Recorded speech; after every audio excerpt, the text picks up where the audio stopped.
Between rental cars, hotels, and airline fees, taking a vacation with the family can add up quick. Why travel agent Joy Troon says it's important to do your research first. 6 nights in Traverse City at a Holiday Inn the weekend of August the 3rd, and that would be for a family of 4.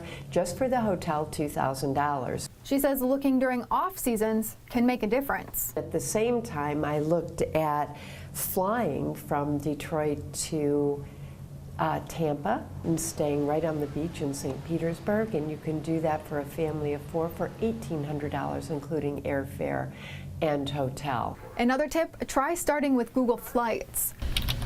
It shows how much you could save on a ticket if altering your itinerary by a day or 2.